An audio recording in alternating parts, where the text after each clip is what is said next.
So in my first review of the Jupio Tri-Charge by Peter Lindgren, I did actually state in the review that I enjoy the product so much, I got two. I usually keep one in my camera bag on every job and one at my desk and one in my drawers because I've got loads of batteries. They're flying around all over the place in my drawers and stuff like that. So it's quite nice to have this just to keep it a bit more organized wherever I'm either transporting them or storing them. One thing I will say that I didn't actually mention in my first review is that I do wish there was like a lid to cover this maybe. Because if I was to just show you this, let me just cover these two batteries up here.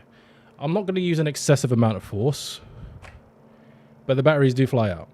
So I haven't exactly found them flying around in my bag and whatnot, but I just think maybe a little bit more security would be a bit more beneficial. But that's usually because in my bag is generally quite tightly packed, so I don't know how that would form if it was a bit more loose in my bag. So if there was a lid for it, maybe that would help secure it, or maybe just have a stronger clip, because ultimately you do have these visible grooves here where you can actually just use to pop up. So if it was just a little bit more tight, you could push it up, but it seems to be sliding out quite easily.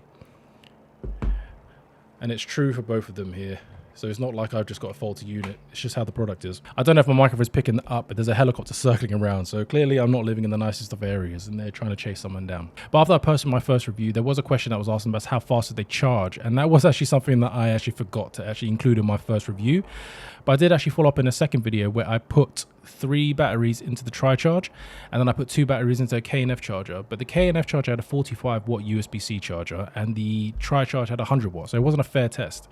But I did it in that way because the Tri-Charge was charging 3 batteries. So it's going to need more power in a way.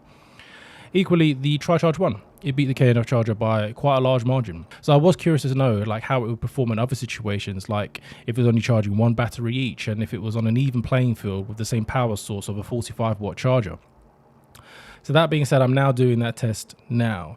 So how I conducted the test, I actually had both batteries drained down to battery exhausted on both cameras. I then connected both the chargers to a A&IV USB-C charging dock. This A&IV charger has 2 USB-A and 2 USB-C. One of the USB-C ports is a 45 watt, and how it's configured is that it does distribute the power out differently depending on how many connections you have got going into it.